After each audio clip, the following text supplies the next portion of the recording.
बिस्मिल्लाहिर्रहमानिर्रहीम। स्टूडेंट, हम जो चैप्टर डिस्कस कर रहे हैं चैप्टर नंबर 16 है, जिसमें हमने पढ़ा था टाइम सीरीज़ के बारे में। टाइम सीरीज़ हमने क्या कहा था कि हमारे पास जो न्यूमेरिकल अरेंजमेंट ऑफ डेटा है according to time is called the time series. और फिर हमने डिस्कस किया था अपना concept signal and noise. Signal हमने क्या पढ़ा था स्टूडेंट कि सिग्नल और नॉइज़ में हमने पढ़ा था कि जो सिग्नल है वो सिस्टमेटिक वेरिएशंस को शो करता है और जो नॉइज़ है वो इरेगुलर कंपोनेंट ऑफ वेरिएशंस को शो कर रहा होता है। अगर इसके लिए ग्राफ हमें टाइम सीरीज के लिए रिक्वायर्ड होता था तो वो हिस्टोरीग्राम होता था, जो कि हमने पढ़ा था, डिस्कस किया था। नेक्स्ट हमने इसके कंपोनेंट्स ऑफ द टाइम्स पढ़े थे, जो कि मैंने आपको कहा था मोस्ट इंपॉर्टेंट है और आपने अपने माइंड में रखने हैं। 4 components of the time series थे, आपने प्रीवियस लेक्चर्स देखने हैं ताकि आपका जो कॉन्सेप्ट है वो क्लियर हो जाए। वो कौन कौन से थे? सेक्युलर ट्रेंड था, सीजनल वेरिएशंस थी, साइक्लिकल फ्लक्चुएशंस थी, इरेगुलर मूवमेंट्स थी। और ये मैं आपके साथ प्रीवियस लेक्चर्स में डिस्कस कर चुकी हूँ, आप वहाँ जाके देख सकते हो। अब हमारे पास जो आज का टॉपिक है वो है analysis of time series. Analysis of time series, जिस तरह हमने कंपोनेंट ऑफ टाइम सीरीज पढ़ा ना कि जो ट्रेंड कंपोनेंट है उसको टी से शो करते हैं, साइक्लिकल जो कंपोनेंट है उसको सी से शो करते हैं, सीजनल कंपोनेंट्स को एस से और इरेगुलर कंपोनेंट्स को आई से। जो हमारे पास ओरिजिनल ऑब्जर्वेशंस होती है ना स्टूडेंट, उसको हम शो करते हैं वाई से। ओरिजिनल ऑब्जर्वेशंस में ये 4 के 4 कंपोनेंट पाए जाते हैं, ठीक है। तो इन पे 2 लॉज अप्लाई होते हैं, एक मल्टीप्लिकेटिव लॉ होता है, एक एडिटिव लॉ होता है। वो आज हम साथ ही इनके डिस्कस करेंगे, लेकिन सबसे पहले हम डिस्कस करते हैं एनालिसिस ऑफ टाइम सीरीज, मतलब टाइम सीरीज को एनालाइज करना, ऑब्जर्व करना। Analysis of time series in the decomposition of time series into different components for their separate study.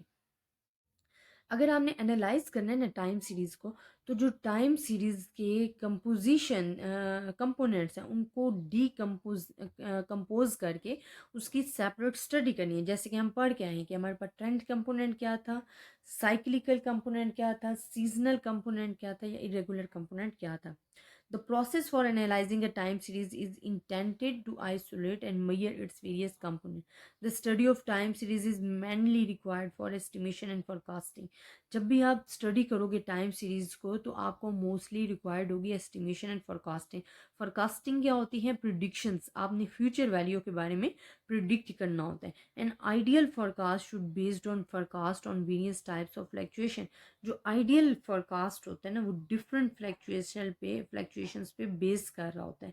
While performing the analysis the components of time series are assume to follow either multiplicative model and additive model. मैंने अभी आपसे discuss किया कि जब analysis of time series करते हैं तो इसके जो 2 लॉ हैं, जो कि मल्टीप्लिकेटिव लॉ है एंड एडिटिव लॉ है, वो हमने मस्ट डिस्कस करने होते हैं। इसमें स्टूडेंट हमारे पास क्या होता है, देखिए हम कहते हैं जो हमारे पास ओरिजिनल डेटा होता है ना उसको हम वाई से शो करते हैं। और ओरिजिनल डेटा में आपके पास तमाम के तमाम जो कंपोनेंट्स हैं वो आ रहे होते हैं, जिसमें टी से हम ट्रेंड वैल्यू को शो कर रहे हैं, सीजनल वेरिएशन को शो कर रहे हैं, साइक्लिकल और इरेगुलर को। ये 4 कंपोनेंट्स आपकी ओरिजिनल वैल्यू में जो हैं वो पाए जाते हैं। तो मल्टीप्लिकेटिव मॉडल क्या होता है कि Y composite series is product of 4 components. जो हमारे पास एडिटिव ला है ना उसमें ये 4 के 4 कंपोनेंट्स आपस में मल्टीप्लाई हो रहे होते हैं, जो कि यहाँ पे इन्होंने शो किए हुए हैं। और ये आपने अच्छे तरीके से याद करना है, additive law and multiplicative law. फिर हम कहते हैं where the component T is given original units of Y but the other components हमारे पास जो है express percentage an unitless index number. In additive law, it is assumed that value y composed series is the sum of 4 components हमारे पास है। मतलब आपके पास जब आपने एडिटिव ला करना होता है, जो 4 कंपोनेंट्स हैं उसको ऐड करना होता है। और अगर मल्टीप्लिकेटिव ला है तो जो डेटा में 4 कंपोनेंट्स हैं उसको आपने क्या करना होता है? मल्टीप्लाई करना होता है। तो यहाँ हमारे पास क्या आ जाते हैं? ओरिजिनल डेटा में ये 4 के 4 कंपोनेंट्स जो हैं मौजूद होते हैं। तो मल्टीप्लिकेटिव ला एंड एडिटिव ला ये बेस करते हैं analysis of time series. Because जब आप एनालिसिस करते हो अपने टाइम सीरीज को तो आपको पता चलता है कि जो हमारी ऑब्जर्वेशंस है, जो हमारे पास ओरिजिनल डेटा है, उसमें ये 4 के 4 कंपोनेंट्स पाए जाते हैं। तो ये एनालिसिस ऑफ टाइम सीरीज है। इससे नेक्स्ट जो स्टूडेंट हमने पढ़ना है वो मैं आपको बताऊंगी coded time variable. Coded time variable के लिए मैं आपको ये टेबल बता देती हूँ। अगर आप ये थ्योरी इतनी इसमें यही टेबल अगर आपको समझ में आता है तो वही चीज़ इसमें रिपीट की जा रही है थ्योरी में। टेबल आपके पास क्या है, आपने एक चीज़ याद रखनी है हमेशा कि ओरिजिन एट बिगनिंग, मतलब अगर स्टार्टिंग पॉइंट ही वो खुद कह देते हैं कि आपने 90 80 जो है वो एज अ ओरिजिन लेना है, तो फिर जो आप इनका कोडेड ईयर लोगे वो 0 1 2 3 4, मतलब उन्होंने अगर खुद बता दिया कि आपने 90 80 लेना है तो फिर आप यहाँ से 0 स्टार्ट करोगे। और नंबर्स अगर आपके पास हैं, और नंबर्स क्या हैं, जैसे कि हमारे पास क्या है 5 नंबर्स आ गए हैं, ठीक है, तो आपने उनके लिए क्या लेना है, और नंबर्स अगर है ना तो मिड वाली वैल्यू को आपने 0 कंसिडर कर लेना है, ऊपर आपने नेगेटिव में जाना है, नीचे आपने पॉजिटिव की तरफ आना है। इसी तरह अगर इवन नंबर्स हैं, इवन नंबर जैसे कि 6 नंबर है, इसमें हमारे पास दो तरह की सिचुएशन आ जाती है। एक सिचुएशन होगी कि coded year in units as a 1 year, और एक होगी यूनिट एज अ 1/2 ईयर। जो 1 ईयर होगी ना उसको आपने क्या करना है, अब देखें ये आपने डिवाइड कर देनी है, यहाँ भी 3 हो गए, यहाँ भी 3 हो गए, इसके मिड में आपने लाइन लगा देनी है। इट्स मीन कि आप ऊपर जितनी भी वैल्यूज हैं नेगेटिव वाली लेनी है, नीचे जितनी भी वैल्यू है वो पॉजिटिव वाली लेनी है।